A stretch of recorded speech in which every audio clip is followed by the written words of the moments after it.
I don't care if you've been watching them girls twerking on cars all night. If you up, smash that like button. Welcome to Black and Black Times Infinity. I'm your host, Cthulhu Brothers, coming to you live and direct from the Vista. Smoke down Sam with all the deckers of dank shit. On my left, oldest ninja in the world, old ninja. Apparently, the word for today is woke. W-O-K-E. On my far right, engineering on the ones, twos, choke people on the three sports, Kronos. Yeah, I'm going to just take 2025 off. I'm just saying. Back up in here, no Stitch, no Blue, but we got a trifecta of dankness for you. We always started off with some stats. What we doing? First in the chat will be my boy Patrick. Thank you very much for joining us. Listener of the week would be, sorry, I'm trying to turn down my fucking echo. It's annoying. Listener of the week would be Zora, once again. Steve, coming back. That's a great bot. That's a great bot alien. I like Zora. You know. Why do you guys sound so low on my side? I'm pretty sure they can. It's just so weird. No idea. Yeah, everybody sounds normal to me. Mm. No? Okay. I mean, it's not normal. It's just lower in my headphones. It's fucking weird. All right. Well, obviously, Patrick, chat, let us know if things are sounding copacetic on y'all's end. Yeah, Patrick just said echo for me, but I fixed it. So hopefully the echo fix is done now. Yeah, it sucks. Sure. Old Ninja, what you pouring out for Homest? Nothing to point out for all these people crying about wokeness. Let's jump in. Let's jump in. Set it up. I can literally barely hear you guys. Really? You can barely hear? Oh, yeah. Their chat saying they can hear us. This is okay, but yeah, I can. My headphones, I can barely fucking hear you guys. Keep it going while he's researching it. Old Ninja, you setting it up. So it was probably the biggest reveal of 2023. Actually, I was going to say probably the last 10 years. Yeah. Because people have literally been holding out, probably no November in for like 10 years or whatever they were doing. We got a big reveal, big trailer for Grand Theft Auto 6. It was worldwide release, even though someone released it early, either hackers or a disgruntled employee. I didn't really dive into it, but apparently the trailer leaked early, a date early, because a bunch of like entertainment outlets were preparing to do their live streams and discussions and whatnot, and they got out of whack. And Rockstar's like, you know what? Someone put it online already. It sucks, but we're gonna do this. Fuck everybody. And we got a little teaser trailer. It's about like, I don't know, a minute or less. It's a huge, probably the fastest viewed trailer in like, I think YouTube's history or something. It like soared to millions within like hours. It may have hit 1 billion views by now. Maybe I didn't look, but this is big news for the gaming world. I know a lot of people have been waiting, their 10 years or whatnot. It looks pretty good from my point of view. We get our first female who is Latina protagonist and her boyfriend. It is a lot of cutscenes. We didn't really see a whole lot of gameplay, but it does look like some of it is in-game cutscenes, like real-time cutscenes versus like pre-rendered stuff. It looks like this, to me, I have a sneaky suspicion, like compared to GTA 5, where you play as multiple characters, but you're one player, that this may actually have co-op campaign, like they did with Grand Theft Auto San Andreas, that little trick there. But that's just my opinion. What did y'all think about this trailer? You go first, Kronos. Yeah, I thought the trailer was amazing. Let's just talk about how fucking Florida this was. I mean, this is obviously going to be a Florida video game. You had,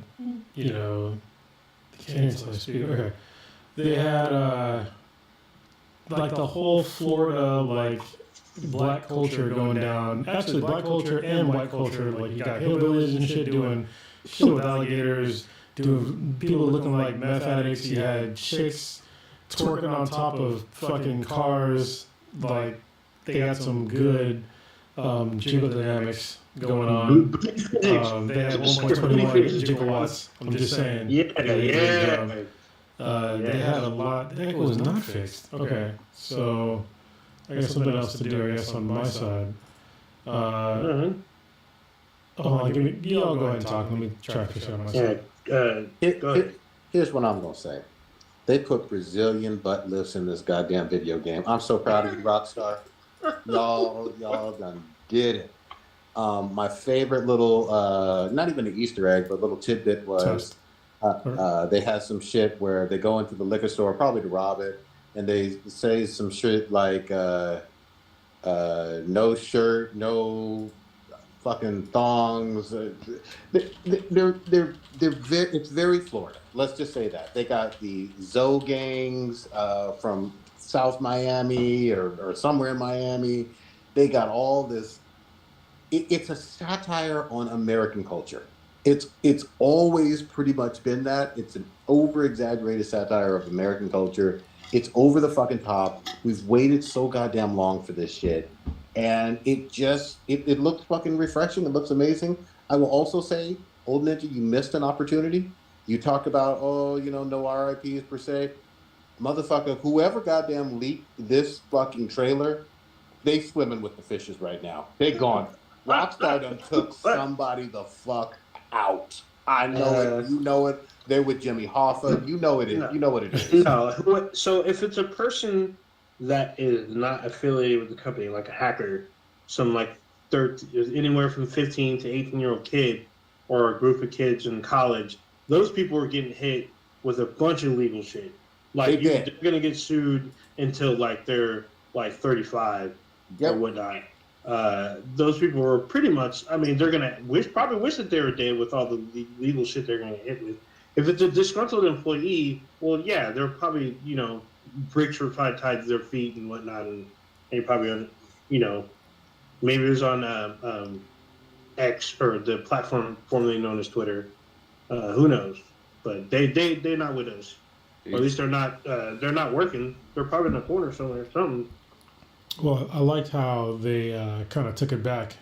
They dropped it early, the trailer, because of the leaker. And I heard the leaker was like trying to do some Bitcoin shit or something like that. And it's like, no idea. Come on, man. Like, it's not what we're here for. They tried to ransom the trailer? No, they dropped it early with like some like advertisements for some Bitcoin or some other like weird bullshit. All right, cool. Sounds perfect now. Good. Good. Yeah, it was just fucking weird, but I was very happy to see GTA 6, even though we all knew all their shit got leaked. Not all their shit got leaked, but we all knew it was coming. Usually, Rockstar drops their major games in like 5-year intervals. They've obviously slipped up with GTA 6 because GTA 5 is still making all the money. Let's just be honest here. People want to talk shit about, Rockstar and their recent, remakes that were trash, which is, understandable. But if you look at, Red Dead Redemption, or, Red Dead, I can't even say Redemption, Red Dead, which is the whole franchise, and Grand Theft Auto. And actually, if you go back in the day, like Bully was a really good one too, but I never actually played. I think it's time for them to release, or at least work on another Bully. And I need to go back and play like the old Bullies, because I heard they were like really good. But the trailer looked fucking fantastic. I went back and looked at the old GTA 5 trailer, and it didn't, looking at it through like the modern lens, it didn't look like a great game, which is weird because I remember like watching it back in the day. I was like, this looks amazing. I can't wait to play this. And it was still very polygonal, but then again, it dropped on the fucking PS3. Yep. So that was like 2 generations ago. This new trailer, I fully expect it to look even more amazing when it comes out, and I expect it to last at least 2 generations through consoles. I love like all the little they went straight Boondocks with their references to like modern culture. Those are real people that you saw, in like the chick with the old lady with the 2 hammers, got all the tattoos, a whole bunch of other like references that were in the videos. And I think that people kind of forgot that there was a time when GTA 4 dropped. I think it was 4. And then people were like, it's okay, you know. And then a great game called, oh, Jesus Christ, what the fuck? Saints Row the Third dropped. And Saints Row the Third murdered GTA at the time. Like, they were way more on top of, like, the social references and the culture references. And it was fucking great. And then I think because of that, they went back to the drawing board with GTA 5. And they basically buried Saints Row. Like, Yeah. it wasn't even fucking close. You know, the last Saints Row game, I don't think was bad, but it definitely was not the GTA burying game that Saints Row the Third was. So, and it looks like they're paying the same amount of detail on this new GTA 6. I heard it's going to be really big. I'm just the only thing I'm sad about is going to be in 2025. But hopefully it's early 2025. I'm getting older. I don't want to fucking. There's gonna be some point in my life where there's gonna be some game I want to play. I'm gonna fucking die. I'm never gonna be able to play it. I hope it's not GTA. There were a lot of folks who never made it to this even this trailer that were hardcore GTA 5ers. You know what I mean? Yeah. So I'm glad we finally got to this day. I'm glad that. It's official. It's out there in the ether. Even when Red Dead Redemption 2 dropped in 2018, you had a lot of people still, like, where's GTA 6? Where's GTA 6? Yeah. That was years ago. So we made it. What is the name of the Latina? I missed her name. Lucia. Yeah. She seems very, very fucking interesting right off the bat. You see her in like some prison garb. You see her with the mask up, possibly with her boyfriend robbing a liquor store of some sort. You see her in a fucking bikini on the rooftop doing some bar shit. I want to see where they go with them as a couple and with her.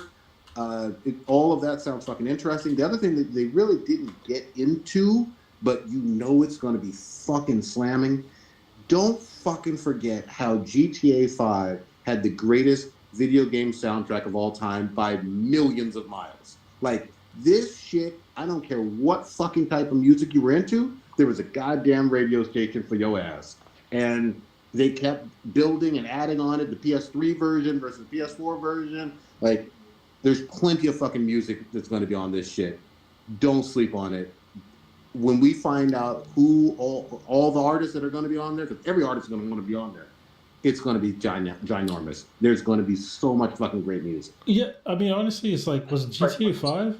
It made me go back and listen through some. Actually, I don't know what fucking soundtrack it was, but there was some soundtrack that made me go back and listen through older Kendrick Lamar albums. Yeah. And I can't remember which one. It might have been GTA 4, maybe. 5 had a lot of Kendrick. San Andreas did some fucking miracles with me. My ass was listening to fucking country music because of San Andreas. Like that shit was fucking great. What else did they have? I mean, they had reggaeton on there, jazz, the fucking shock rock or shock pop radio stations were fucking hilarious. Like, the music and the radio stations do not sleep on them. Whenever that gets released, was it GTA 4 that had fucking Boss Rutan on there? Yeah, I think it was 4. Yeah, Nico Bellic. It was called the Man. It wasn't the Man Show, but it was a parody of the Man Show. Mm-hmm. And he's it was the funniest shit because he's always like, "Who wants to knife fight me right now?" Yeah. What? That shit was all bad. That shit was great. And here's the other thing too. I'm looking forward to maybe a few Easter eggs or cameos. I mean, now there's so many GTA characters that we haven't seen in so long. Obviously, this is a return to Vice City, but some of the characters from that game, maybe even some of the characters from Liberty City or San Andreas that we haven't seen in years, cameos or not. So before we get into what I was alluding to when we started, a couple things. So Dr. Dre literally made a mini album for GTA 5. Like, he literally created new content just for this game, and then years later released it as a fucking album. Yep. So the Compton there's album. literally tracks. What was that? The Compton album, I believe, right? Something like that. Yeah, I thought it said the compilation album, but yeah, I believe it was it's basically the songs he made exclusively for GTA 5, and you couldn't get it anywhere else. And then it was years later where you could buy the CD that he made for the game, and it'll probably be like that again. Not with just him. They probably found some other artists. There'll probably be like Diplo or whoever's like really big in the EDM scene. They'll probably have an up and coming country artists, R&B artists. Don't be shocked that Taylor Swift is on this shit. I mean, Bad Bunny, Drake. There's gonna be some big headline folks. You can bet Drake will have at least. He'll probably have a couple exclusive tracks just for the game. Bad Bunny, 100%. He's the biggest artist in the world and the biggest game company, or not the biggest company, but the company that probably made the most money in the last 10 years. They can afford to pay him. I mean, I think that I can say this kind of unequivocally, but I think that Rockstar has made the most amount of money on a video game without pissing people off. Oh yeah, with like microtransactions, like I think by far, and they're, the fact that what they've done with GTA 5, the fact that it's lasted, 2 generations of gaming, actually 2 or 3. 3. Yeah, 3 generations of gaming, and they're still selling copies of this fucking game, and they still keep improving upon it. Like I can understand why they didn't make a new game for a long time. It's like, why would they need to? I would hope that they kept refining the new game, which looks like they did. I mean, it looks amazing, and the fact that I was going back through the trailer and looking at all the different like body types in the game, they got some thick ass women in that fucking game. Yeah, I'm like, all right, y'all know what you're doing. It just looks like fucking fun, and I have fun playing a lot of video games, but it's really fun playing, Rockstar core games. They're a different level of gaming. They're just well fucking polished. And here's the other thing for like older heads, and this game has made this trailer has made a lot of people look nostalgically back on the last 10 years. But Rockstar used to drop GTA games every 2 or 3 years. No, it was closer than that back in the day. Like, well, I mean, I played it since the first one, and like literally the first one where it was top down, and the second one. Like I played probably all of them. Probably look between I own all of them. Look between GTA 3 and San Andreas. The frequency was more than every 5 years. Well, so. Yes, but also games were like, you got to be honest, they were easier to make back in the day. I mean, I'm sure. All I'm trying to say is we used to get them with much more frequency, and now we've had to wait longer. They've actually been way better polished and whatnot, and obviously way better received when you talk about the sales of GTA 5. But I'm just glad the fucking wait is finally almost over. Now watch, it'll drop at the end of 2025. But go ahead. Hold on. GTA, which ones were you saying? GTA 3 and 4. There was Vice City and San Andreas in between, wasn't there? Yeah, there were 7 years apart. There was 3, Vice City, San Andreas. There was 4. I can give them to you now. Okay, so the first GTA was in 1997, which I played. I was 18 years old when it dropped. Then GTA 2 came out in 99. GTA 3, which changed everything because that was the first like 3D one. That dropped in 2001. Then Vice City came out in 2002. San Andreas 2004. So here we go. This is a track record for validating what Prodigy was saying. Then GTA 5 came out in 2008. That was 4 years. Then GTA 5 came out in 2013. Yeah. So that's where you get the huge gap. So it's almost been a decade between games. But, I mean, they kept improving upon the old ones. So this is not including like, all the expansions and the handheld games and all other shit. So. Yeah, that was the other thing, too. I mean, remember, the core game this is what's even more amazing. GTA 5 never had for the campaign any fucking DLC in 10 fucking years. And we used to get, like, for 4, we got the Ballad of Gay Tony and Lost MC Motorcycle Club DLC. Yeah, all the DLC was in the multiplayer. Online. game, which is sure. stark departure. Yeah. So I don't I would love to, obviously they're going to support online for forever and a day, like you said, probably 2-3 generations. But I'm hoping that they maybe add on to the campaign like they used to back in the day as well. But we'll see. So, I think that they're going to do like this sort of building upon what they learned from GTA 5, and I think they'll probably add in like the incremental things. Hopefully, you know what they should do to like just cement the fucking legacy is put in co-op in GTA 6. Put in co-op, add it back in, DLC for the single player and co-op, and that's the crown. Like that's their crown.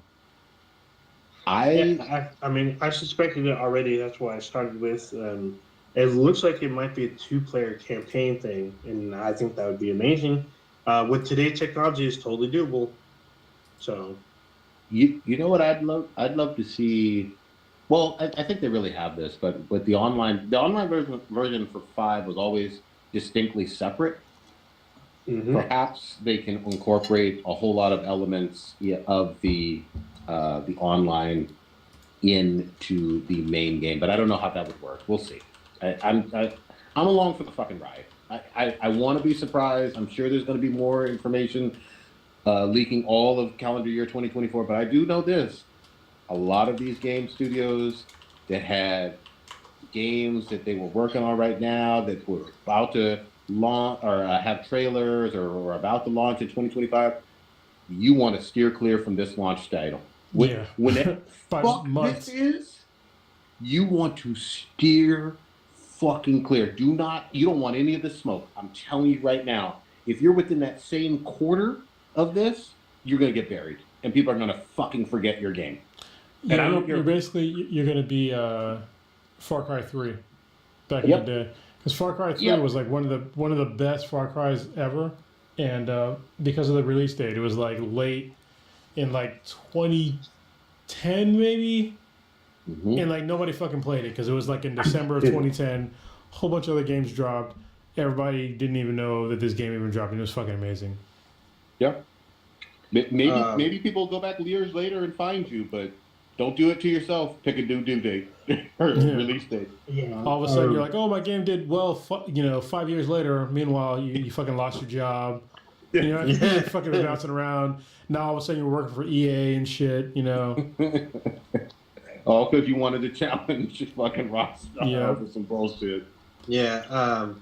Like Prodigy has been saying, we didn't talk about the release date is 2025 for the game, and that's a big kind of red flag or black eye or whatever. Well, a lot of gamers in the community are complaining like it's a whole 2 years away and it's so far away, and it's like we're in December of 2024. This year's pretty 2023. I'm sorry, we're almost over. I'm already looking at 2024. We're literally in the last couple weeks of this year. 2024 will be your year to wait. I don't know why people are freaking out. It's not like you're not. I mean, it's coming. You have plenty of games to catch up on before you start playing this one. All those games you got, like your backlog, you have a year to get through them. They're letting you know, get through your backlog so before this game drops, and then you can come in. I would say the only other game I think that could bring a light to it, but not outshine, would be like a new Metroid. If a new Metroid dropped, like a 3D Metroid dropped the same day, that'll definitely get some heat to it. Not as much.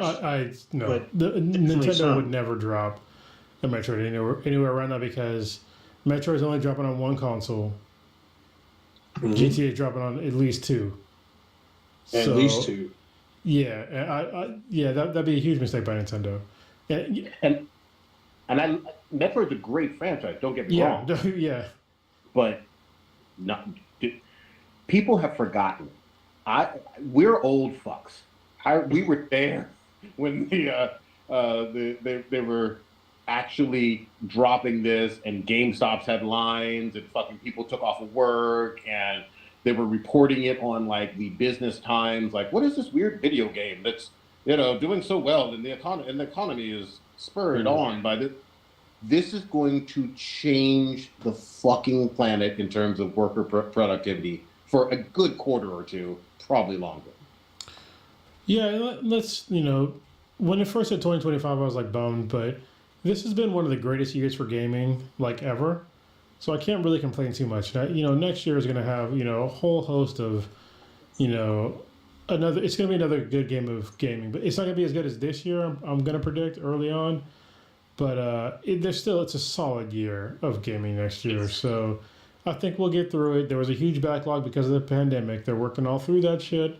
And we are bearing the fruit of that now.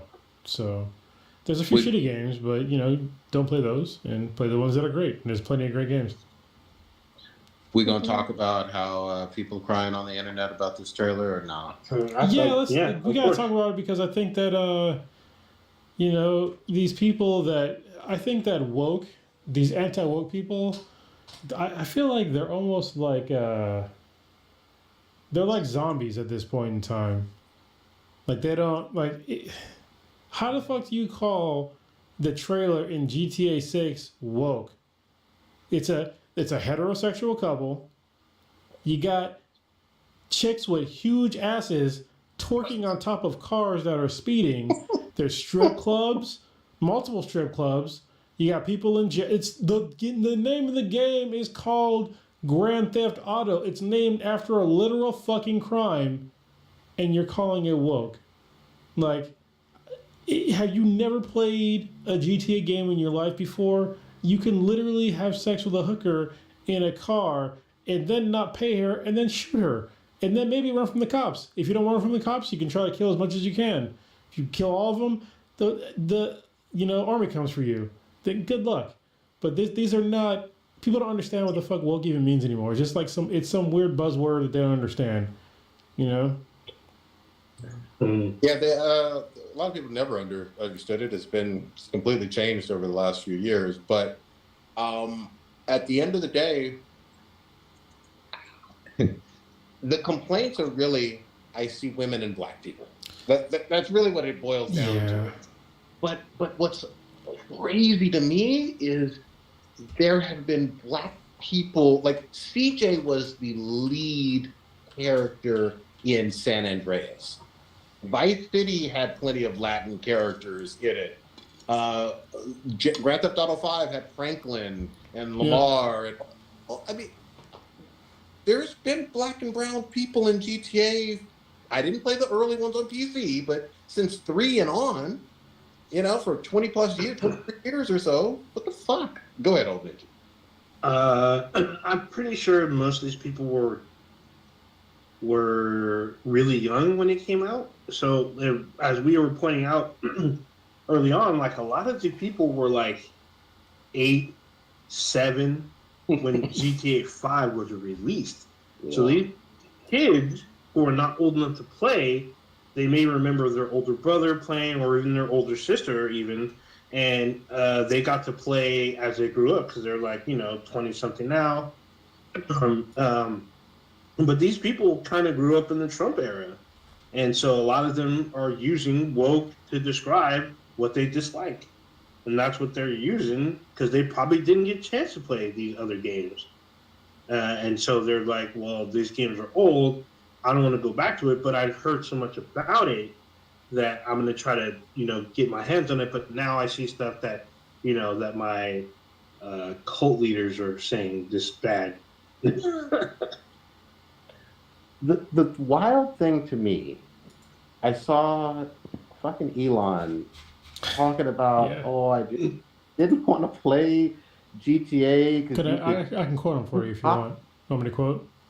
Yeah, what was the quote? Yeah. His actual quote, I didn't have that full screen. His actual quote it was from a guy who said, it doesn't matter his name, but he said, a list of games I have not played, GTA 1 through 6, basically. Elon Musk quote tweeted and said, tried, but I didn't like doing crime. GTA 5 required shooting police officers in the opening scene. Just couldn't do it. Meanwhile, this dude grew up with gems in his pockets, dug out of the ground by children, but he's got a problem with killing fictional fucking police officers in a video game. Get the fuck out of here, you simp. Yes. Yeah. Yes. What in the entire ever-loving fuck is going on? Here's the other thing, too. I saw some craziness tweeted, and there's all kind of wild tweets about this, about how could they sell this game to children? It's so, all this debauchery and all. GTA, for you fucking assholes who don't know shit on shit, and Google is free, is an M for mature rated game. Period, point blank. Yes, this GTA 6 has not came out. I guarantee you, just like all the others, it will be M for fucking mature. It's never been a kid's game. It's not Tetris. It's not Mario Brothers. It's not a child's game. And I'm going to call you out. You letting your kid, 5-year-old, 4-year-old, fucking play this game, 6-year-old, 7-year-old, you a shit to your fucking parents who doesn't pay attention. And I seen it with my own eyes. Like when I would go to do like midnight launches or 9 p.m. launches, and I would see kids with their parents picking up, MA games. I'm just like, what the fuck are you guys doing? Like, do you know what's in this game? Like, right? Yeah. Like, and this isn't one that's just a violent game, and that's why it's an M for mature. Like Doom Eternal is M for mature because a lot of violence and guts. This one is for language, drug use, sex, strip clubs, killing hookers, like all of the things that you don't want your kid knowing and experiencing and playing if you're a responsible fucking parent. So please, like anybody you see talking about, oh, how can they do this for kids, or what about the children? Please shut the fuck up. Fuck them kids. This is an adult grown-ass game.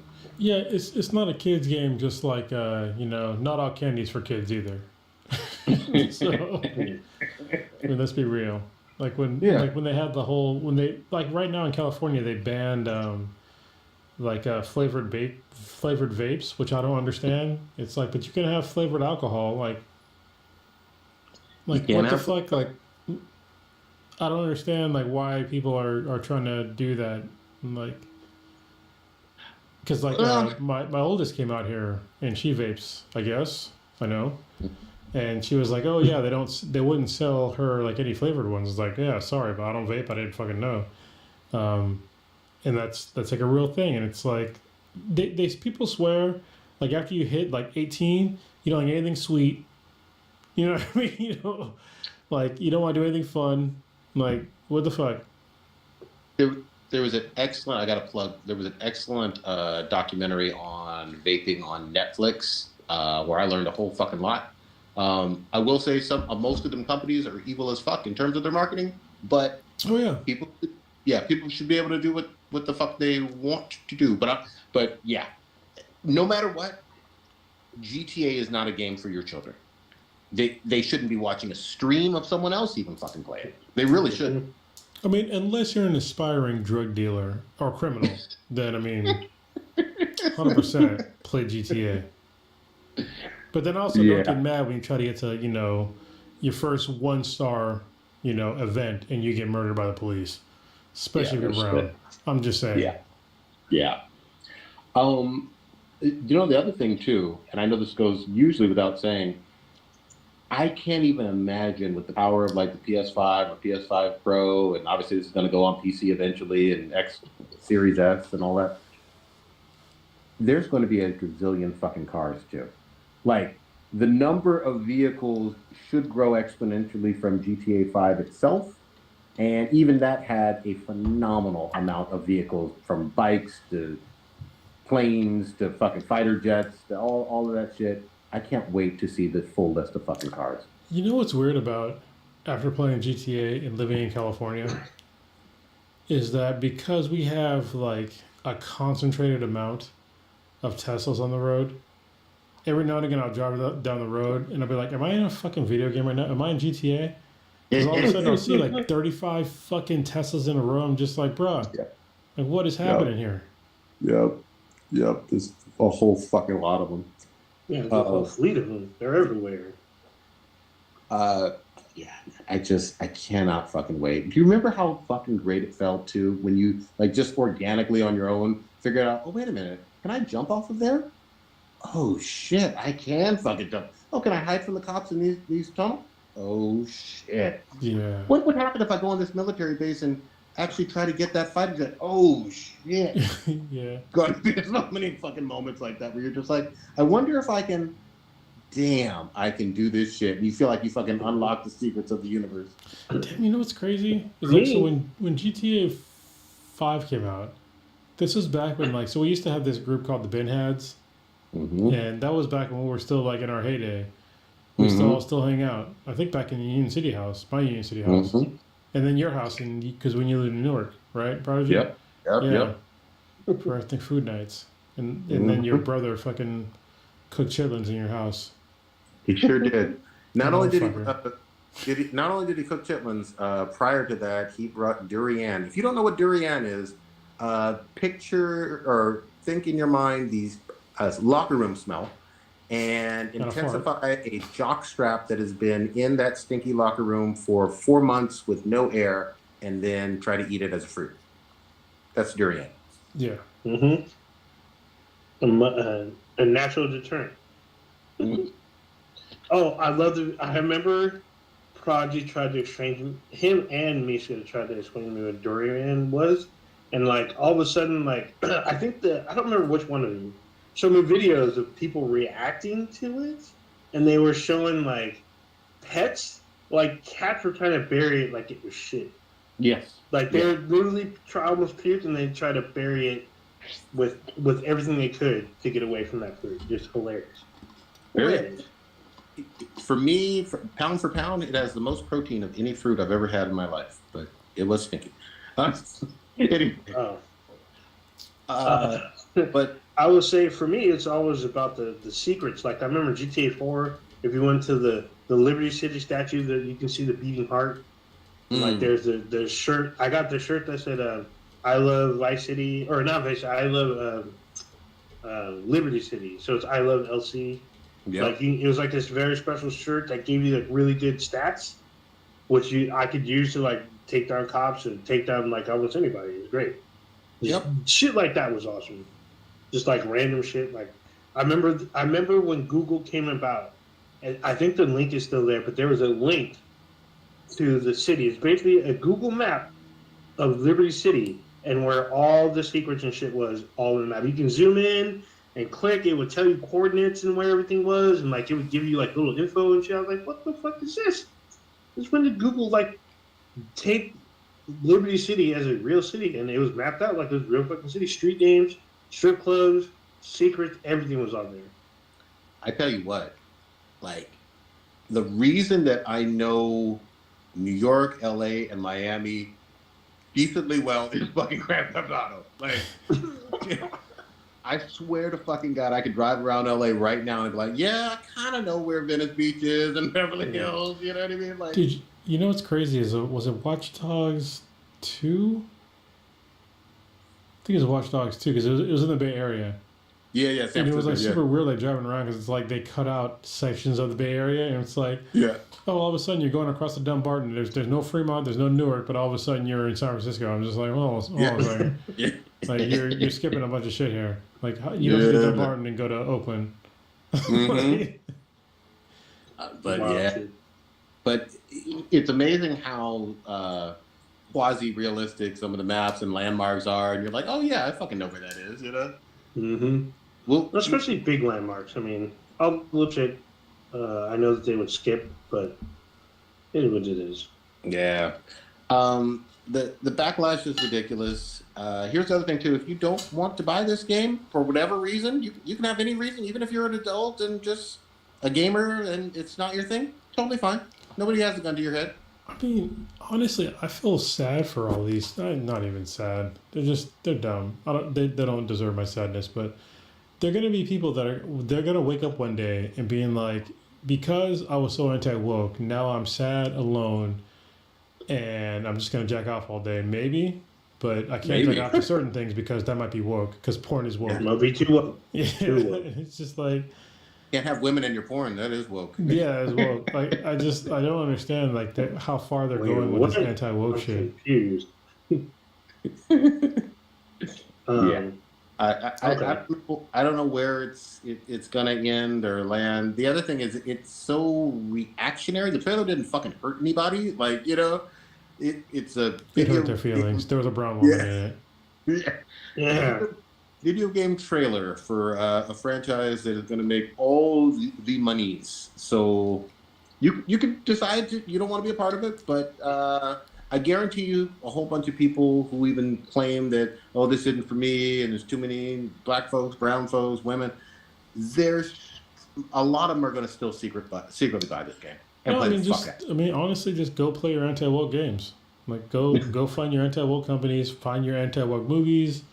Go watch all that shit. They seem very not interesting to anybody except for maybe you. We recently have Alex Jones' game it's out on Steam. It looks terrible. The Daily Wire has a whole movie studio full of failed movie writers, and they just released a new movie that is about Hunter Biden. men getting into women's sports. That looks terrible. Looks like Juwanna Man, but way worse. So if that's your anti-woke shit, then eat that shit all up. Like all fucking three of you. Eat it up. Pretty sure there's 10 of them now. Yeah. Yes, I mean there's honestly more. It's probably millions, but there are millions of people that they're sad folks that fuck their sisters. So Oh damn. God damn.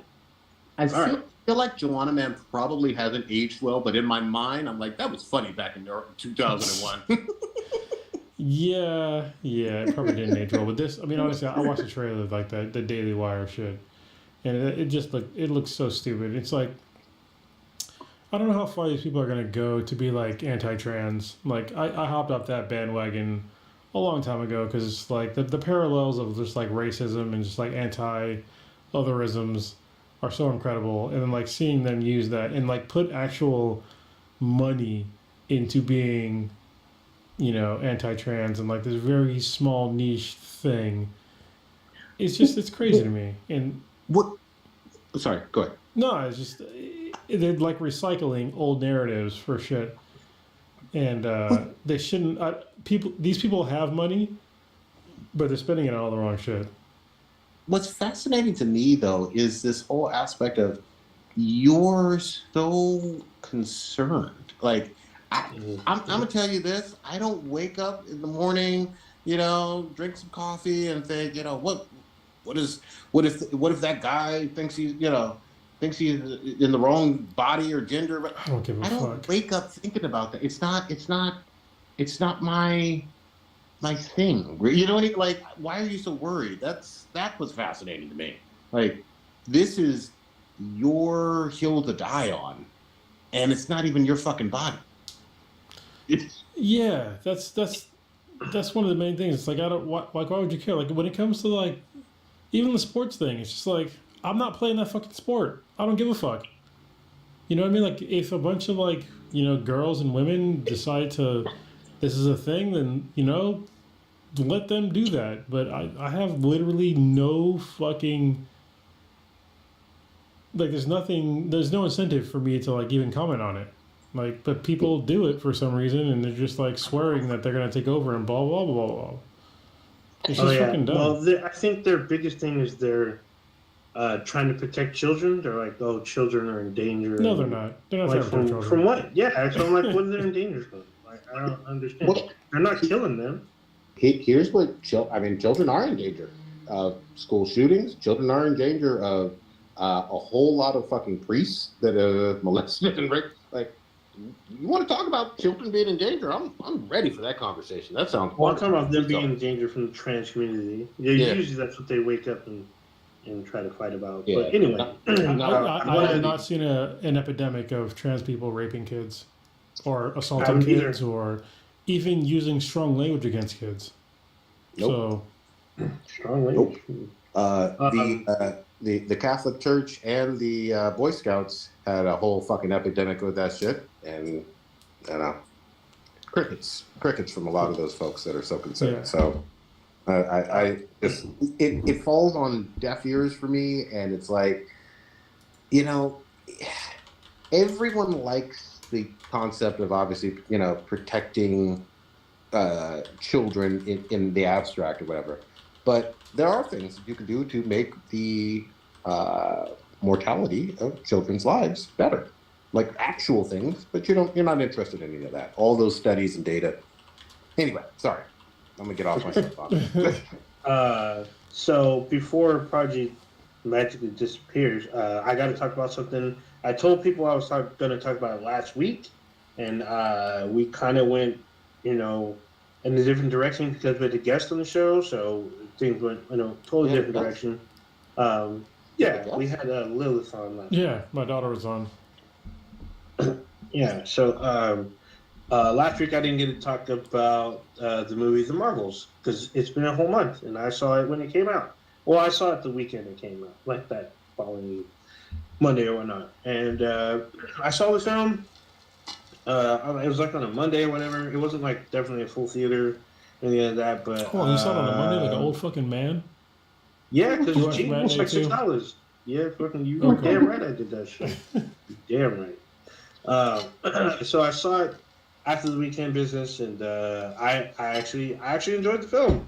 I enjoyed this film better than the first one. There was a lot of things I know a lot of people were saying about the film, like, "Oh, I don't want to watch the TV shows in order to understand the movie. I don't think it's fair." Blah blah blah blah blah blah. I'm like, well, I kind of get it, but then when I watched the film and I was talking to other people, they're like, "Hey, I didn't get a chance to watch the series or anything, but I felt like the movie gave me enough information about these new characters that it worked really well. I understood who they were, and I understood what their motivations were." I think that worked out pretty good for people who did not watch the series. So I'm like, oh, that means they did a good job in telling these characters' story. And a lot of things, if you watch the shows, you would see a much deeper connection to at least maybe one of them, but you'll still get like a feeling that, hey, this is a continuation of some of the shows, even though I didn't really, watch it or whatever. Or I mean, if you did watch it, you're like, okay, I see this where this continues where this kind of left off, or a couple strings. For instance, if you watch WandaVision, you see that Monica Rambeau's got tension towards Carol Danvers. You don't understand why, even by the end of the show. When you watch the film, you see where that tension comes from and how it's resolved. Whereas if you didn't watch the show, you see both. You see where it came from and its Oh, resolution. Ninja, is it sexual attention? No. I'm not watching the movie then. No. I think so. Yeah, no. It looks for me because you can see Tiana, was it Tiana Harris? Sure, that's name anyway. She got fat old donkey. Anyway, also Kamala Khan, where literally it picks up where her series kind of ended. It just morphs into this movie. I think the character, or at least the actress that plays the character, she went balls deep into this. She really embraces the character. Her story is very woven into this very well. I think if you're a fan of the show, you'll really appreciate her performance as well as her story in the show. As far as Carol, I don't want to say she's left out, but I feel like a lot of things happen in between in-game and this, and we don't see enough of it. We see just enough. There's a part in the film where the characters basically for them, they view each other's memories and they get to feel that emotion from those memories. As an audience member, it's basically a flashback. So you see scenes from WandaVision, you see scenes from Miss Marvel, and they all kind of mold together. And then you see new scenes that shows what Carol was kind of doing in between, because there's like new-ish memories plus old memories from her, and it becomes like this little background for all the characters and their motivation on what they need to do to get the job done. So I think it worked well. There's a lot of action and shit. There are some caveats, I will say, that I did not care for, like Nick Fury. Nick Fury did not seem like Nick Fury. If you just watched Secret Invasion and then watched the Marvels, he seems like a totally different fucking character. Like if you're watching him, you're probably going to think that he's a Skrull because in Secret Invasion he feels like the super spy, like the big head honcho, and this one he's a lot more goofy. It's very strange to me, which I did not like at all. I mean, yeah, he felt like he was the head honcho leading with their space station called Saber, but it felt like he was kind of like um, an absentee manager, kind of. It just didn't seem right for a multi-billion dollar station and for him to be kind of like haphazardly knowledgeable about it. It just didn't play right for me. It felt really off. He kind of got his act together towards the end of the movie, but it felt wrong to me. And then there's a part of the film that kind of plays homage to I guess what Star Trek kind of did with their musical episode. So there's like a musical number, kind of. I mean, it fits into the story, like it's kind of like the little comic relief. But I'm not a big fan of musicals, and I really didn't care for it. My cousin didn't care for it. He almost tapped out because he thought the scene lasted too long. It's literally like a 2.5 minute scene, but it was too much for him. So I kind of get it. If you don't like musicals, this will probably definitely rub you the wrong way. But other than that, everything else seemed to work fine. It's not the greatest movie, but it's definitely better than the first one for me. I think the other trades that gave it like a pretty decent score, it deserved that. Like it's worth the watch. It's not the greatest MCU film. I think too many people have the end game level expectation for its current films, or end game or No Way Home. Actually, they're not all going to be that big budget. They're not all going to have that much money pumped into it. I mean, even though this had a lot of money, that's because all the effects were fucking huge. They're huge effects. You can tell they're huge effects. But what drives the story is what this movie's about, and what drives them is their heart and what they're going for, what they're working towards. Even though certain times I felt like the editing kind of fucked it up because the pacing you'll feel like, okay, this scene works out pretty well, but it feels like it was edited to where it moved the scene faster. So like it's a little jarring. It doesn't feel quite right. So yeah, you'll notice that if you watch it, you'll notice like, hey, this edit's kind of strange. Like I feel like they went back and redid it and pumped all this information in this one quick scene to move the movie forward. So that's my review. I enjoyed the film. I give it an 8. Yeah. Wow. That means you really liked it. Yeah, I did like it, but there were some things I could have made it way better. You can like what you like. I don't know why you directing stuff at me. I mean, you know. Did I mention your name? Did I even? You did at the very beginning. You know. What did I say? What happened? What you talking about? Let me say this. I'm not telling you what to like. Hold on. I said before you leave because you're leaving. I didn't say your POS. But it's not this time. Mm-hmm. All good. If you like it, you like it. I will say this. I mean, obviously, everybody's seen all the headlines. Financially, this was a huge flop. Like, not even close. It's the lowest in the MCU. I mean, okay, there's some caveats I have to say about this, even though I'll give you, all honesty, I have not watched the movie, but I think one of the many reasons why this movie did not sell well was because they should have probably pushed it back, because this is one of the movies that was not really properly advertised because of the SAG-AFTRA strike. So that needs to be a huge caveat. All of that's fair. What I will say, though, during the same strike, both Barbie and Oppenheimer made huge money. No. Yes. Yes. Those movies were at the beginning of the strike, so they all got full advertisements leading up to the movies dropping. Yep. At the end of the strike is when the Marvels dropped, and there was very little advertisements for these movies. That's not anything disagreeing with what the statement that I said, which was during the same actor strike. You can say the same actor strike, but the actor strike started like a couple of weeks before I think those movies dropped, so they already got their full, advertisements and their, interviews and all that shit leading up to the movie. So None of that shit happened with. You didn't see any of those actresses on fucking late night talk shows. You didn't see them on morning shows. You didn't see any of that shit. Margot Robbie and what's his name from Oppenheimer, and I didn't even see either one of those movies, did not get to do their full press tour for those movies. Yes, bruh. No. Okay, hold on. No, they didn't. Not their full press Yes, tour. the fuck they did. When was the SAG-AFTRA strike? So it started on July 14th. Okay? Mm-hmm. When did Barbie come out? Oh, wait, hold on. That's the wrong one. That's 1959.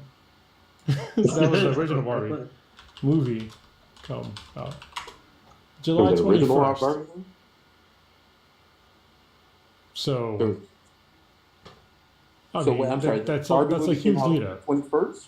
Huh? The Barbie movie came out the 21st, right? The 21st of July, yeah. Okay, and the strike was on July then, right? 14th. So, yeah, they missed a whole fucking week. Congratulations. A whole week of fucking advertisements. And Wait, I'm sorry. So when the movie came out, they did you're saying on the 21st? the SAG-AFTRA start date was July 14th. Before. Yes, a week before. July 21st is when Barbie came out. So they missed an entire week of fucking interviews Advertising. and all this other shit leading up to the movie. So Meanwhile, the the Marvels... The statement that Barbie and Oppenheimer came out during the strike is true. It came out a week into the strike. What the fuck are you missing here, man? When did the Marvels come out? Okay, so the Marvels. They came out during the strike. Hold They on. came out Let a me week into kind the of strike. You are totally... The entire, hold on, we talked about this all this summer. The entire theatrical movie run for both of those movies was all during the strike. It's not about the movie run, man. It's because listen, before a movie comes out, they do a whole bunch of things. They run a bunch of ads. They have all the actors come on to like late night shows, morning shows. They do all kinds of fucking interviews. They come on podcasts, all this shit. They missed exactly 1 week of that lead up. Exactly 1 week. The Marvels missed the entire fucking thing, the entire lead up. Fine. The Marvels did miss because of the strike. However, the entire theatrical run for Barbie was out during that strike too, and Oppenheimer made a whole bunch of money during that same time. Bro, you're missing the point. You're missing the entire point here. That's the Hold on. When you're That's the factual Cronus. truth. No, it's They not both the came out factual during- truth. All three of those movies came out during the strike. No, Hold on. Stop. Both of you stop. I keep saying the same thing, but it's not wrong. Stop. It is What wrong. what Prodigy is pointing out is that the fact that the movie came out a week after strike. However, where Cronus is pointing out, which he fails to admit, that the press run starts at least a month and a half before the movie comes out. So you see, they travel around the fucking world, and they got to do that for Barbie So and let me Oppenheimer. make sure I understand. You're saying that Barbie and Oppenheimer were not adversely impacted. Minimally. I'm not going to say at all, but it's minimally. Because they all got to get all of their press release videos, photos, all the podcasts, all the fucking behind-the-scenes morning shit shows, as all the well. news events, all that shit. They got all of it except for a week. The Marvels Now, didn't get that really at all. Now you're going to tell me that the week leading up to a movie release is extremely important and having probably the most amount of press? Okay, so 'Cause I would you say that. keep that in mind. When did the Marvels come out? November, right? Okay, I don't know. November 10th. Okay. When did the SAG-AFTRA strike end? Around that time, right? Let's see. Right? I don't believe that it's entirely the case, but I mean, November. it's But just Pretty the close. last week is not the only week that you should be concerned with. okay, Yeah, well, It's a a whole lot. year. You can literally look up on YouTube the interviews and press outlets with media outlets around the world that they got to do interviews about before the drop of Oppenheimer and Barbie. What Cronus is pointing out that the Marvels did not get that Okay, pardon. opportunity Here, I'll answer at a question all. for you that you asked. When did the SAG-AFTRA strike end? November 9th. When did the Marvels come out? November 10th. The day. It sounds like the day after. Yeah. All I'm so saying is the what you just said, the leading week up to that's so important. They didn't get that. Yeah, but the other thing that I just said though is that neither did, and you've already admitted this, the week leading up They to. got the lead up though. What are you talking about, bruh? Like for real. I'm saying, listen very carefully to my words. The week leading up to that you just said, which is the most amount of press tour, they didn't get for either one of those two movies prior. No, but they're still missing. Okay, if you're having a campaign event for anything, if you're saying that only 1 week matters, then I don't understand your argument here. All I'm saying is that No. I mean, explain that part. Are you saying that it only matters for 1 week of advertisements? No, what I'm clearly saying is that the week leading up to they also didn't get, and that has probably the most amount. It doesn't have the most. No, it doesn't. I don't even think that even a week lead up to anything is entirely like it's the lead up takes months for a movie. For anything, it takes months. So which is it? Is the prior week stuff plural important months, or not? Plural. Months. It is an entire lead up event to these movies where they do interviews on podcasts, on news, outlets, on late night shows, early morning shows. They're months. So every other movie then that came out during the strike. There are very few movies that came out during the strike. Okay, but all of them had these same results? Yeah, all the movies that came out during that time, they were very low. Like, we can go on Box Office Mojo. Look it up. Office Mojo. This has been a very low yield year for movies in general because of these strikes, especially from like June to like fucking November. I mean, look, Shazam flopped. Hold on, just to my point, there's been no $1 billion movies in a long time. No, Barbie was a $1 billion movie, and so was Super Mario this year. Was it? Yeah. Yeah, they both were billions. Yeah, and an Oppenheimer was nearly $1 billion as a rated R 3-hour movie. Okay, let's see. Hold on. December. But Shazam flopped, Blue Beetle flopped. There was a whole lot of movies. There were all those movies you're talking about. They're during the strike. Not Shazam. Not Shazam. Which one? The second not Shazam one? 2. No, not Shazam 2. I don't even know when the fuck it came out. Came out in I think April or May. So in July, okay, so July we had I'll go to July March 17th of this year of 2013 or 2023. Sorry, 2013. Jesus Christ. So Barbie had a huge opening, right? So they grossed $366 million in July. So we go to June, and then we have 2023 Across the Spider-Verse, which I did watch because that still had a good lead up, $331 million. So this is where I expected. Oh wait, I went back in time. Jesus Christ, August. The next big movie was still Barbie because it had a lead up, $232 million in August. We got September. Barbie was a monster. Huge drop. Equalizer 3, $85 million. Let's go to October.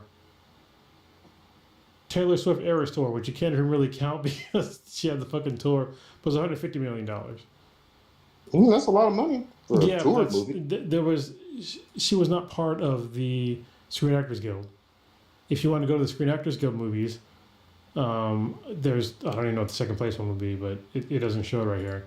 Then you go to November, and it was the Hunger Games. It was only $106 million for that opening weekend. So, yeah, it was a huge drop because of that strike, man. So, just to give you a partial look, Barbie had a press run in Seoul, Korea on July 5th. comparing. Literally, it literally says the movie comes out the 21st, but there's a huge press junket where they built a Barbie set in one of the big smalls in Seoul, Korea, and that they got to travel the world for this. The Marvels didn't get to do this shit. So, and this is part of the press junket. Barbie was going to be a hit. Well, it's just, I'm just saying, it's not the whole case, but it's definitely a portion of the reason why. Because if I'm not watching, if you're the average like movie viewer, and you're not seeing any sort of like people hyping you up, if you're not watching your late night show, they're saying, hey, this is why you should want to watch my new movie. Or, you know, if you're not seeing any of the fucking, you know, anything with like your actors in it, like you're not seeing a lead up to it. Like, why the fuck would you want to watch it? Like, you need to have, for most people, you need to have a reason to pay your money to watch somebody act in something. And if you're not getting that, there's going to be consequences, and that's what we're seeing. But it's not the whole reason why the Marvels didn't do well. It's only part of it. Yeah, I mean, look. Okay, that can be a reason. If you think that that's a reason, fine. If you don't, fine. All I'm stating is that it didn't do well. It was a financial flop. There were many. Well, I was just going to say that there were many other financial flops that happened this year. For sure. The Indiana Jones flopped. Blue Beetle flopped. It obviously Shazam that we talked about prior to the actual Screen Actors Award. Most things other than Super Mario Brothers, Guardians 3, and Oppenheimer and Barbie, most of the the big tentpole movies did flop this year. Oh, actually, another movie that Flash. people should. The Flash. No, not just the Flash. No, not the Flash. One that flopped harder than all of those was Expendables 4 dropped. People forgot that movie came out and went nowhere. Yeah. Nowhere. Yeah, like it fell off of everybody's radar. Yeah, that also, I don't remember seeing like a lot of trailers for that. That movie, it came out in August, and there was very little advertising. That's like the Magic Tamper I'm talking about. But like, I didn't remember seeing like anything really hyping that show up. You know what I mean? Like, I didn't see it in IGN fucking special feature on the Expendables 4. I didn't see. There wasn't a lot of lead up. That's what I'm saying. There's like a whole lot of things that happen to like hype a movie up, and if no actors are willing to speak about their movie, there's going to be consequences for that. And obviously this is no excuse. I mean, Shazam or Expendables or whatever, they could be terrible movies, but I won't fucking know because nobody's telling me that it's fucking great. Yeah. I mean, if you look, I'm looking at the Barbie's LA press junket was on the 25th of June. And that's not even the start. Yeah, I mean, obviously, there's plenty of stuff that goes on Hollywood-wise and obviously in different markets. I was absolutely amazed, not even as much with the Barbie, but Oppenheimer almost doing $1 billion was ridiculous. I haven't seen it yet. I'm not talking about the quality of it, but it was a huge fucking success. It almost but hit $1 billion. You're still talking about it in like higher praise than other movies. Obviously, it sold more, so that's a fact, right? But like I said, there's a lead up, and it's Christopher Nolan movie, so yeah. I didn't watch it. I'm talking about how much money it made. That's what it is. And at the end of the day, and then the other thing is with these studios, for me, they decided to allow this strike to fucking happen by being fucking greedy bastards, and then they decide these release dates too. So. It is what it is. At the end of the day, they could have moved the date. They moved the date 2 or 3 times prior, right? They should. Well, honestly, it's not on. It's on the studios really to like move the dates. But I mean, we had no problem moving the dates during COVID, and like during a strike, they should have done the same thing. But I think that these were like, when it comes to movies like the Marvels, because it's it's leading women that are in it. I'm just gonna be honest. It's easy to like throw that movie under the bus of like being, hey, fuck them, like, nobody really seemed to care, but they easily could have moved it back until if they really thought that was a movie that was worth good revenue, they could have pushed it back, but they didn't. and they'll just blame it on the excuse of like, hey, this is why this lost money because of, the strike, but they could have just moved it back. Well, I'll say this for the studio to their credit. They reshot things and they spent close to $300 million on the production budget alone. So it wasn't some cheap film that they kind of just said, oh, we're not going to give it a real budget. It had a huge budget. I'm not giving that way out. I mean, if they reshot things, but then they, gave it the shittiest release window ever, it's like, come on, man. It is what it is. I mean, it'll be on Disney Plus within like a month or two. Did you hear that? So recently they announced that they're going to release some Disney Plus movies into the theaters, like Turning Red, Soul, and yeah, Luca. Luca, yeah, it was yeah. Luca. The two I saw Turning Red and I saw Soul. I saw all of them. And Luca. Oh, Luca. I don't think I saw Luca, but they're all to me they're good movies. So yeah, Turning Red was pretty good. I remember Turning Red got a lot of trash up in the You didn't like Soul? Soul was slow as fuck to me. Yeah. Well, it's not an action movie, but yeah. Yeah, it was too slow for me. Turning Red was kind of it was okay. It was more for my daughter. But, yeah. I don't know about. I mean, I feel like everybody who's wanted to see those movies, for the most part, families, kids, whatever, have watched them. I've already seen it hundreds of times, maybe thousands of times. Yeah, I feel like it's a little weird to me too. Unless it has bonus scenes or some shit. I don't know. But yeah. Well, yeah, it's a weird proposition. I feel like this is another thing of like setting these movies up to fail, because if you're saying that you're putting it in the movie theaters to have other people to watch it because they couldn't afford Disney Plus, but then you're gonna make them pay like $10 to watch the single movie, like. Well, the whole thing of setting up to fail is weird because, again, going back to the Marvels, if you have a $300 million budget, that's a huge budget movie. Yes, you can move the date, but again, they moved the date a few times, at least twice that I know of, right? You correct me if I'm wrong. For the Marvels? I thought they moved the date. I don't think they moved that at all. No? I can look it up, though. I can fact check it. I can look it up. I thought they moved the date. I thought they moved the date a couple times. But regardless, if they wanted to, they could have done that again. Or not have the fucking strike by paying their fucking actors.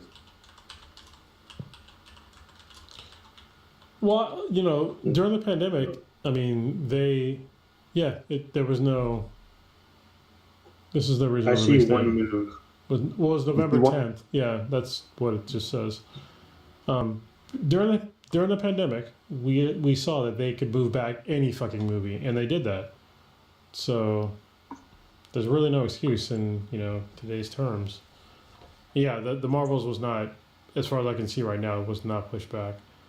I know it dropped in Las Vegas on November 7th, but everywhere else was on November 10th. So, oh wait, no, I'm sorry. Prodigy is right. It was originally scheduled for July 8th. Yes, I see it now. Which was just before. So obviously they didn't know that there was going to be a fucking. Oh wow, Jesus Christ! Maybe before that. I think there was one or two. I think there was one or two. Yeah, they should have they could have pushed it back again. I mean, honestly. It is what it is. But yeah, this, just like how I talked shit about, hey, look, earlier this year, obviously I hated on Ezra and the Flash and whatnot, but that shit flopped fucking hard and, it was what it was. Well, I mean, that flopped for multiple reasons. Yeah, but... the guy literally terrorized the fucking state. Yeah. But remember, Warner Brothers, as we talked about back then, and remember, I think it was Blue and Old Ninja or somebody that talked about it being a decent movie or kind of decent or okay. Blue loved it. I thought it was okay.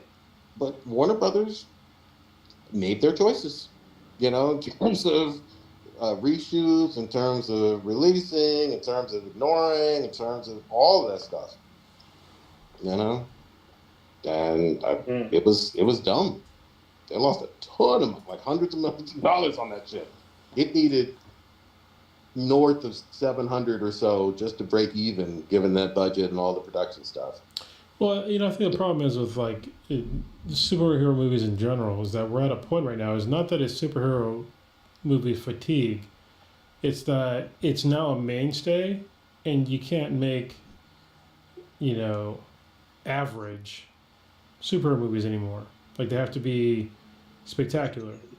It's just like if you're gonna make like a rom com and you want your rom com to sell, if you want your rom com to sell, it needs to be a spectacular rom com because we've all seen fucking 5 million rom coms, and we're not gonna go watch a subpar rom com. And so if we're gonna make a fucking 5,000 goddamn superhero movies, you need to fucking show us that you're making a really good one and not just an average one. That's my opinion. Yeah, I mean, there's been a bunch of them. I think Old Ninja is right in terms of post Endgame. It's tougher. I mean, that was one of the movie events of our fucking lifetime, and keeping up or having anything close to that level of hype is really hard to replicate. Well, it's also really weird for people our age, except for Old Ninja, just me and you, Prodigy, is that we grew up in a time where any comic book movie was really fucking shitty. You know what I mean? Like there was previous Captain Americas. You know what I mean? Yep. There was previous Punisher movies. There's previous whole bunch of other movies. They were fucking terrible. And now we're complaining about movies that if you would have dropped the same movies like back in the day, I guess the ones that had men in the main roles, dropped them, 40 fucking years ago, that have been blockbusters. But, today, there's so many superhero movies that they got to be better. Yeah, the other case in point, too, and we haven't even mentioned it, in terms of some disappointing, maybe not completely a flop, but disappointing sales earlier this year, Ant-Man 3 didn't do all that well either. I watched that one too, and yeah, that was pre any type of SAG, whatever. That was before all of that, and it just didn't do well. Same year. So I'm just simply pointing out that a lot of these CBMs, not all, but a lot of them just haven't done well of late. Yeah, but the Quantumania still did better than the Marvels, though. So. Oh yeah, Marvels is it did worse than the Incredible Hulk and the goddamn Flash movie, and down, I think below Morbius. Like it's ridiculously low. It made $10 million in its second week or something like that. So it's awful. So yeah, there ain't no saving grace financially, and Old Ninja can love it, like whatever. Financially, it's at the bottom. That's weird because Ant-Man almost made $500 million, just a little shy. But that's weird. It's weird to me that that's considered a flop. That's where the $500 million is not considered a lot of money. Not anymore. It's just very weird. If you spent $400 million to make it, and it's all relative. I mean, we've talked about this a billion times, but it's all relative to your fucking budget too. How much did it cost to make the movie? How much did it cost to advertise the movie? How much you're going to share with the theaters? That's what it is. That's what the studios look at. They look at the fucking bottom line. It's not like the studios are run by these creative people that care so much about cinema and all that. No, get the fuck out of here. They're bean counters who care about the shareholder value and how much the stock price goes and how much is the ROI on this project versus that project. That's what they fucking care about. And so if the movie isn't making money, it literally, I want you to hear me, it does not matter how you slice it. If the movie, and regardless of the movie, comic book, Western, action, if it don't make fucking money for them, they ain't fucking happy. Hey, it's just like a Too Short said, if it don't make money, it don't make sense. Yeah. Oh, sorry, if it don't make dollars, it don't make sense. God damn, I fucked that up. I'm from the Bay Area. Good night. I stayed longer. I gotta run. I'll see you guys. Peace. All right, man. Yeah. Nope. No, you won't. I'm going. Oh shit! Oh, it went to like a weird view of just you. Hold on. Oh, there you go. It looks like I was on the layout. What's his name? What's his name? D'Angelo or whatever. Looks like I was on his album cover. I can't. What is going on? Yeah. I don't know. I think it's just me. Oh, There we go. I can see you. Nope, It's I'm funny there. because But on Twitch, I fixed it. it shows you controlling it. So now, like, part of my face It'll catch up. has like a Windows box on it. Yeah, it'll catch up, but it's pretty funny. It's just me. There it goes. It's caught up now, but that's pretty funny. Yeah, we had Parji on the show. He stayed longer than he did. I don't know why he thought I was coming for him, even though he's been coming for that movie on the platform formerly known as Twitter. You know, I think Pretty heavy. I think both me and you might have been maybe giving Prodigy too much shit against like his thing against women because he watched Blue Eyed Samurai all the way through and he liked it. He did watch, but So- it's because it's a revenge story. Just a great That's like fucking his bread story. and butter. Anything about revenge, he will watch it, especially if it's bloody and gory. Like, it doesn't matter who's in the front, as long as the revenge is all about it and there's a pathway of blood and bodies, he will be all about it. That's all that matters to me. Did you watch the show? So- The whole show? Yeah, I finished it. It took me 2 days, but I finished all of it. In fact, Warrior Fella was hoping we would talk about the show. I don't know if you finished it or not. I remember you were halfway through. Ben finished it. You really haven't finished it? Well, who did he? You know, he finished it. I was the last one to finish it then. So, Yeah, I but mean, we watched it. We talked about it briefly. Say again? So we talked about it briefly, if I remember, last week. Or Yeah, week we before. did. You know, I originally watched it, and then I was thinking about watching it with Kay, but I was like, you know, it's probably too fucking violent because it's very violent, and she's not It's into very like violence. So I was like, you got teeth entering fucking eyeballs. Like, I don't know if she's gonna dig this, but I think she would dig all the people other lose stuff. limbs. So, Yeah, people lose limbs early on. Yeah. There's even violence during sex, which is something I haven't seen in a while. So it's very, very strange, but there's a lot of shit going on. I mean, the story, even though to me, it really felt like an even R-rated version of Ghost of Tsushima. I kept looking at my controller and like, why can't I play this already? Like, it'd be a it fun felt game, like- especially when like, you know, she makes her sword into a fucking staff. I was like, Jesus Christ. Yeah, that shit was fucking dope. Yeah. Oh, it's so good. Yeah, I mean, just like Ghost of Tsushima, and when you get different stances and stuff, and each one gives you a different like attack, it's fucking great. So I felt like that should have been in the show as well. It definitely needs a season 2 because it ends like kind of on a cliffhanger. So, or not a cliffhanger, but it ends like with more story being told. Like, you know, you're like, oh, well, I want to know where this is going because there's more to her mission that's not fully completed. So Yeah, honestly, I It's pretty feel good. like it's. I wanted to originally say that it's half the story, but honestly, it's like a fourth of the story, because one Yeah. of the people is already dead at the beginning of the story. It's like, well, Mhm. how did she kill this person? You know, and then at the end of the series, there's 2 other people that need to die. So, I mean, I want to see them die, Mm. yeah, and obviously, right. and one person And- is still alive. So, Yeah, and one of them she let live. yeah. So I mean, he didn't. I guess he did kind of plead for his life. He kind of bargained for his life. Yeah. So it's pretty interesting. So I was like, oh, this is going to be different because we're going to go to a new land, and it's going to be different for her. She'll be an outsider and very, very much stand out as like this different kind of person. So it's going to be very interesting to see, and it'll be interesting to see her fight like people that fight in a different style than her, and how she managed to deal with that. Should be interesting to see. Yeah, I Real think interesting. it has high potential to be another excellent series, or another Mhm. excellent season, because the first season was fucking fantastic. Yeah, it's weird because now I'm looking for something similar to that, like a limited episode, but not hyper violent, but violent enough to where I'm like satisfied. Did by you what I'm watch watching. Edge Runners? No, I've not watched this Runners. Watch Edge And I Runners. beat Cyberpunk too. I just beat it.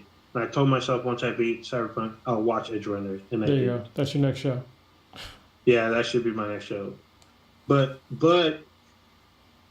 another movie review I just watched fucking Godzilla -1, and this is top tier Godzilla. This is actually top tier like movie making.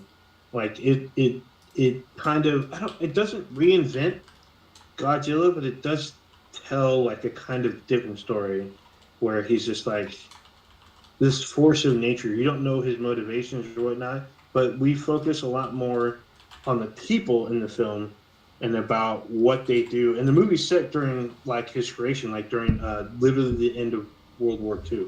Like it's like a year after the bombs went off, and like it affected him. And you see like a young version of Godzilla, like he's like an adolescent kind of size before he becomes this huge skyscraper sized fucking creature. It's done very well. I enjoyed it a lot. It is a subtitled movie. It is not dubbed. We saw it in the theater. I'm glad I did.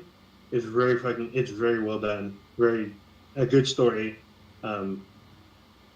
Is fucking great. If you don't want to wait to watch it, theater like had this thing, didn't want to pay money to watch subtitles. I'm like, dude, it's not that big of a deal.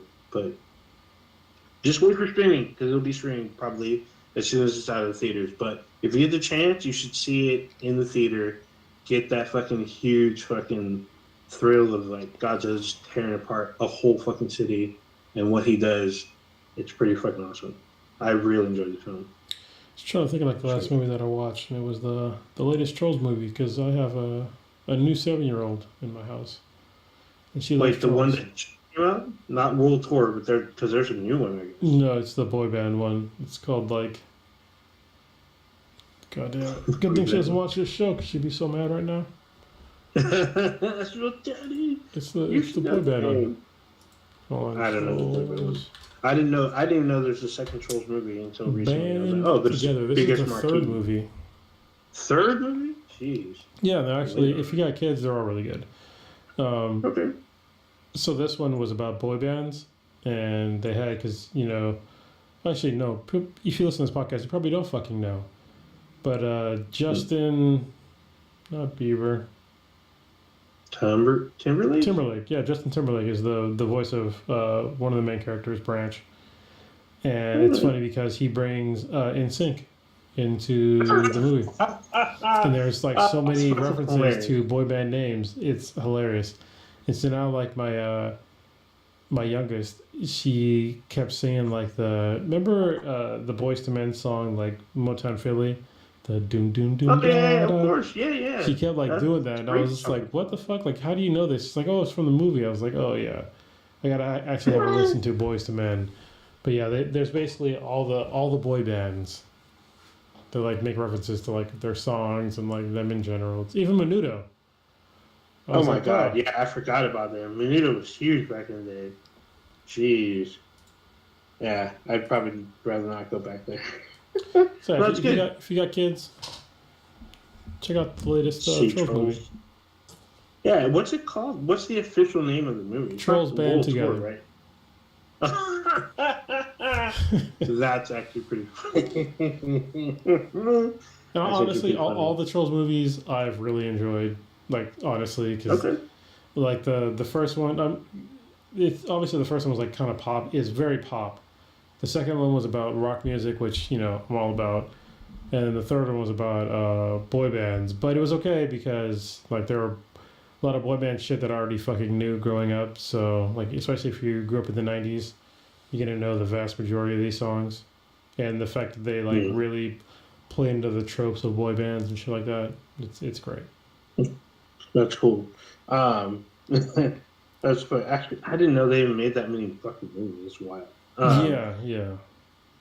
Yeah, but going back to the anime stuff, so there's a Godzilla anime on Netflix. It's exclusive to Netflix, and it's in 3 parts. So I thought about watching that, but I forgot about fucking Edge Runners, so I need to kind of watch that.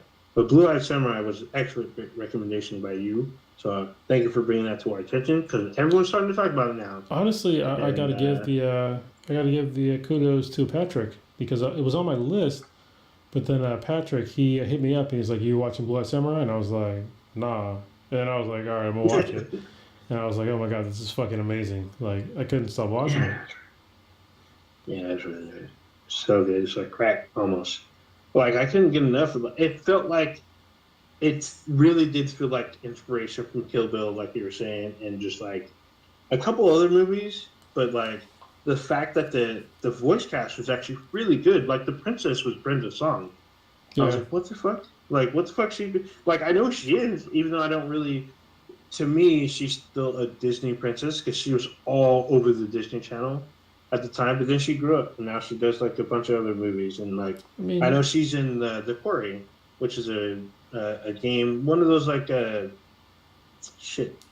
Quantum Dream games. It's like one of those, but it's okay. on. It was free on PSN for I mean, last look. I mean, month. Britney Spears was a Disney princess too, but now she's out here fucking knife fighting people, invisible people. She's knife fighting ghosts. So shit happens. Yeah, shit does happen. People grow up. People do grow Yeah. up. So People I grow guess up and so. knife fight ghosts. Nice fight goes, or marry Macaulay Culkin. So there you go. Yeah, yeah, Yeah, that happens. yeah. They have 2 kids together. I was like, what? This fuck? Oh, that's Okay. who that is. I didn't even know that. You just started doing it Yeah, together. yeah. They just, I mean, they've been married for like a year or two, and they had, or maybe 3, and she just had they just had their second kid. So I was just like, what the fuck? I didn't know they I were know married. that they call themselves partners, right? Which is something I say about Kay. Actually, People think it's weird. yeah, I was about to say. So I thought they got married. They were partners at first. Now they fully are married. People think I that me don't and Kay know. are married too, because we've been together for like 13 I years. mean, it's kind of like, I mean, we get it. You know, it's like most people assume that because when they see people that are always together, especially couples, they're going to assume that you're already married. But that's not always the case, you know, because like I'll see that even with lesbian couples, I'll think like lesbian couples. I sometimes think they're already married. There's if I see them a lot, and I'm like, oh, they're just like dating, like and they've been dating for a while. But Well, it's you know, also it is what it is. yeah. Well, I mean, for a long time it was weird for like if you were not a straight couple, even with the domestic partnership, that's like not real marriage. So even still saying that, like I looked into getting a domestic partnership with Kay, but you can't do it unless you're over the age of 65 or gay, which Wait, is what? super weird. It's like, That does not make sense. That sounds wrong. I feel like it should be over the age of 25, but 65 that doesn't yeah, make sense 65. at all. Yeah, it's Is super it a weird. federal thing or a state thing? It's a state thing, Okay. but in other places you wouldn't. Because there's some places in America where we would just be common law marriage, which I do not want. We just basically want to be able to share resources easier, because like when it comes to like having kids and shit, it gets fucking weird. And when it comes to like, because we can't use each other's insurance and shit like that, like it's and just like you have to beneficiaries, have it's the name. annoying. Yep. Yeah, you have to be either blood related or through legal means, like married, quote unquote. I'm using air quotes. So, yeah, I do. I remember back in the day, like back in the 90s, people would get married for convenience. Like if one person had insurance and the other didn't, and they were Yeah. friends, like, hey, we should get married. And they would do it for like, either insurance reasons or some kind of like beneficial reason. Like maybe they wanted them to adopt their kids because, they were like ill-bodied and they wanted someone to help and they had like a partner like, hey, for you to be signed off with my kids, for you to pick them up just from school or for you to sign off on medical stuff, we need to be married. And so they've been married just to like, help out that one partner's kids or whatnot. So I've seen that happen a handful of times. Yeah, So. it's annoying. It's like I remember when I was young when I got married, first and only time. It's because both me and my partner at the time, my girlfriend at the time, we were she got pregnant, and then I was just like, well, she gets pregnant. What are you gonna? I mean, we gotta get married, right? That's just like that's the That was the script. thing to do. Mm-hmm. So yeah. Yeah, it's not like GTA where you can just stalk her out and go, "Oh, you're not pregnant." No, because I wouldn't have my oldest, and she's great. Yeah, exactly. She's pretty awesome. I love the fact. Oh, that's what I forgot to bring up. I love the fact that, like, if you are a mainstay follower of us, a lot of the people, because they're around our age, they grew up with books, so they're reading books. Like, I think if you are listening to us, and you're probably under the age of me, I guess 35 even. You're probably reading off of some kind of digital device, like a tablet or your phone or Yeah, I whatever listen kind to a of lot of books. gizmo. Or you do audiobooks. I mean, but you read traditional like Oh yeah, yeah. paper and binder books, yeah. But some people don't even do that anymore. I It's think like weird. I mean, libraries still exist though. one of these days I'm gonna start a book club because I know like the Okay. last when Maldos was on, you know, last I think it was last week. Nice, We were that's talking what, about books, and like a bunch of people in the chat were just like books, blah blah. I was like, holy shit! All right, you yeah. guys read too. Yeah, that's what I'm saying. They're around our age. They grew up with books. There wasn't digital stuff like this. Like they're still reading. That's what we grew up with. We grew up with books where you rent them from the library, take them home, read them, and then return them. Well, And yeah, then but as you hold get on. Just, older, you can bridge that to the new generation too, because even though like you might not read, because I haven't physically read a book in a really long, well, except to my youngest daughter, but those are like short hmm. books. Actually, no, I'm reading to her Harry Potter, the first one, the Sorcerer's Stone. But Oh shit. anyway, like my vast consumption of new books is through Audible. So, and I listen to a Mm. lot of books. I just finished Contagion by Scott Sigler, which is hilarious because like one of the artists, one of my new favorite authors is Matt Dinneman. He's the author of Dungeon Crawler Carl, which is a fantastic book series, one of my favorites of all time. And he tweeted out to listen to one of Scott Sigler's books, and or to read it or whatever. So I read the book or listened to it, and it was a great book. And so now I'm chatting up with them on Twitter. I'm not gonna call it fucking X. And it's fucking great. Like the fact that in this day and age, if you're an older reader of books, you're listening or reading like newer books, like get on the reading list and follow your favorite authors, like Twitter or Instagram or whatever, because they're going to give you suggestions of other artists or I keep saying artists, Jesus Christ, other authors, and they're going I to be mean, really great suggestions. in a way, there are artists. I mean, they're creating worlds and all this stuff. So They are, but they're I authors. get I it. just kept fucking it up. Yeah, but it's fine. The thing about me and Audible or audiobooks in general, I don't want to say it's cheating, but a lot of them are acted out by some of them are like the big ones. The big ones are acted out by like a fucking cast. It's like listening to like I know they used to do it back in the day when we talked to uh damn, I can't think of his name now, but Sam Raimi's brother, but he reenacts Ted like the Raimi? radio show. What? Ted It's Ted, Raimi. right? Yes, there Yeah. you go. Thank you. Yes, Ted Raimi.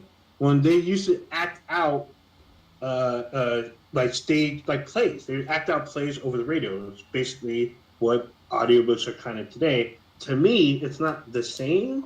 I understand that the source material is a book, but they're still kind of they hire actors, and some of them are like big Hollywood A-list actors acting out like a book. So I mean, for me, I prefer like the old page turning, old Picard, fucking heavy So book type shit. So let me give you two, because I understand like your thing about that. Because I honestly, I still enjoy like a very high production value for some audiobooks and even podcasts. But so Scott Sigler, like the books I'm listening to now, he actually is a narrator of his book series. The one I'm listening to, I think the next one, the third book in his series, is not by him, or it's not his voice. Um, but also there's some really prolific voice actors that are just narrators for books that are really really fucking good. There's a guy, goddamn, the guy who did Dungeon Crawler I guess Carl. I think it's they something say, Hayes. hey, Give me oh, I one thought you were gonna say second. Will Wheaton. I'm like, oh No, Will shit. Wheaton's really good too. But this Will Wheaton, he's good. But this dude I'm talking about. Hold on, Dungeon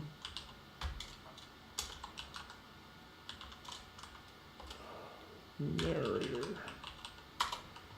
Jeff Hayes. Oh, bad. Jeff Hayes is one of the best fucking narrators for an audiobook of all fucking time. This dude is so good that I didn't know. Hold on, I gotta make sure that I'm saying the right thing here. Mhm. Hold on, narrator.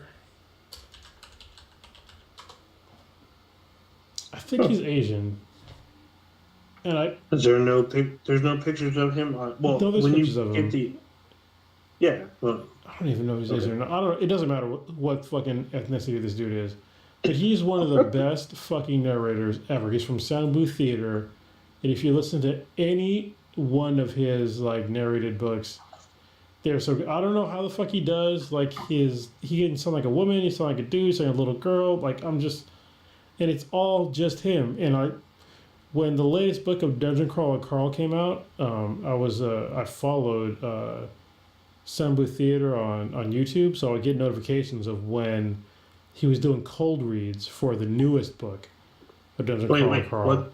What's a And, cold read? It's basically him just like reading the book, because like, so when you're a narrator for a book, like if you're doing like the audio version of it, like you're reading the book, but obviously there's a bunch of cuts and shit like that. So his cold read is like him literally opening up the fucking, not opening the book, but like basically reading the text first and like changing the way he talks and like changing the way he says. Like you'll hear the fuck ups and then he'll go back and like re-record.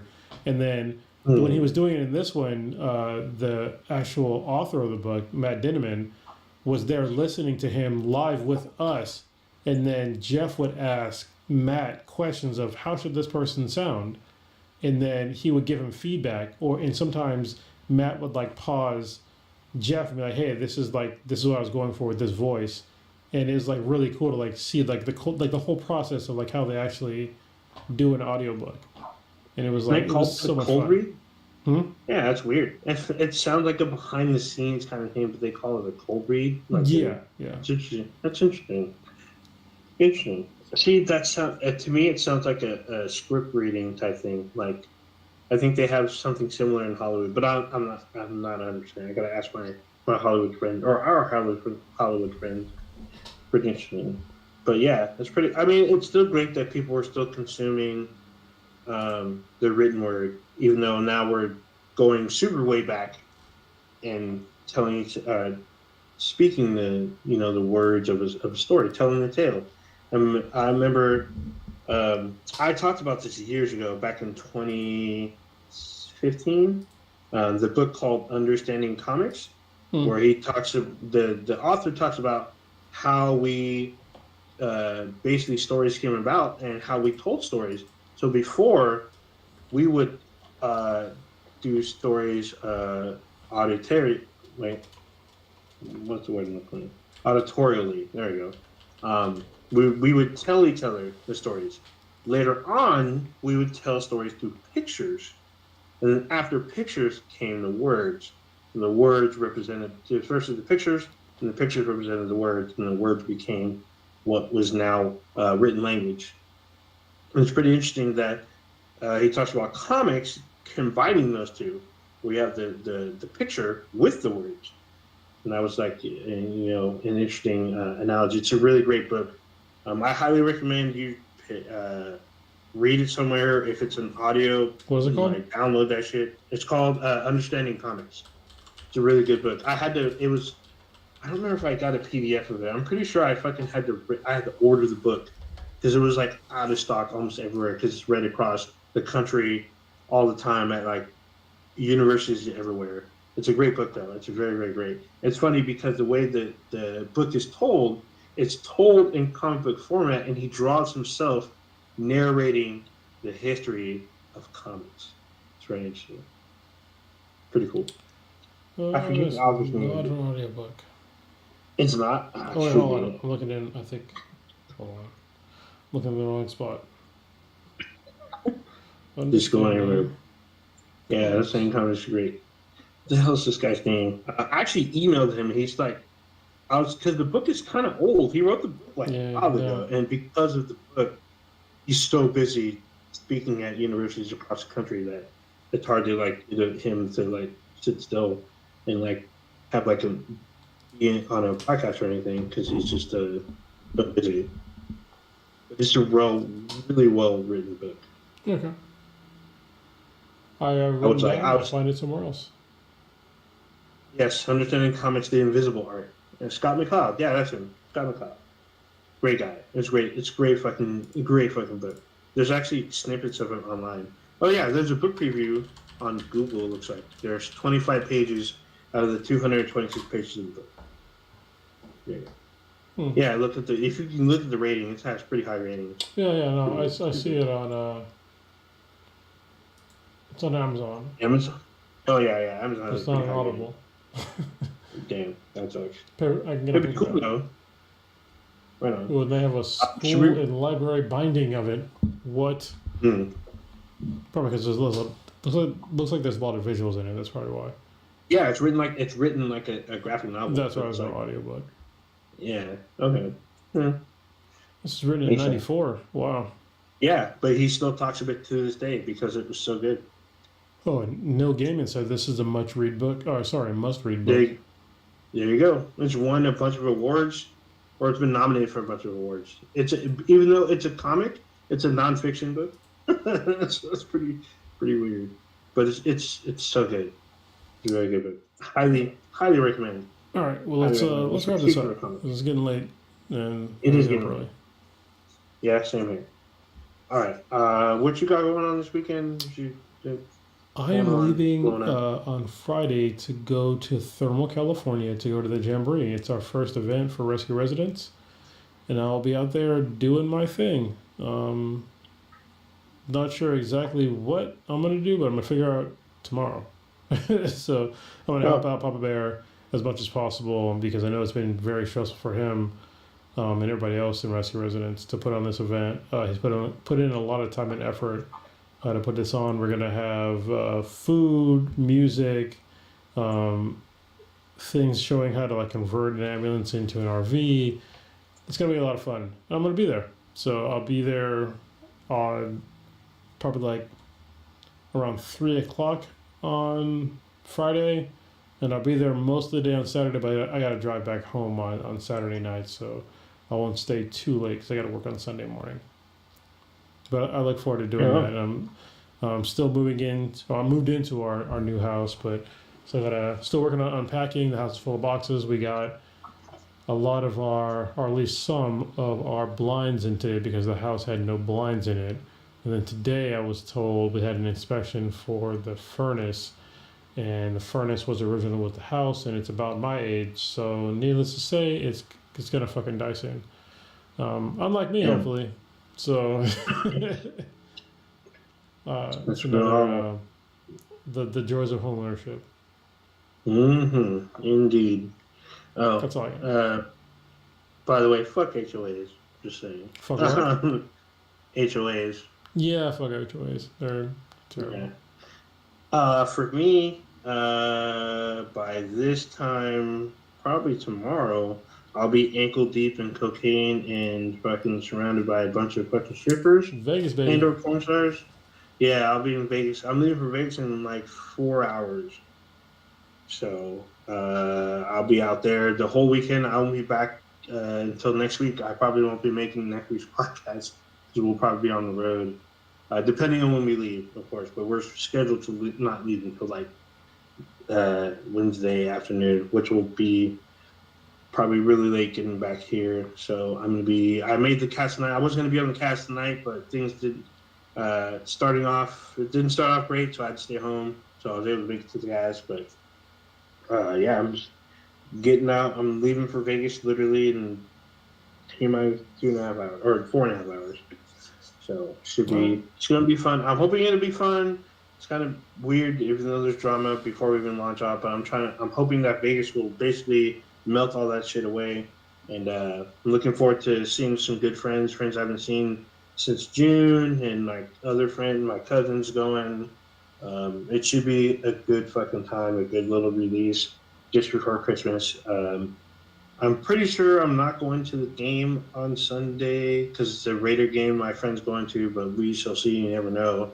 Could end up on TV. We'll see. Save money and go to Fremont Street. Pretty much. Well, I mean, we're going there eventually, but yeah, definitely.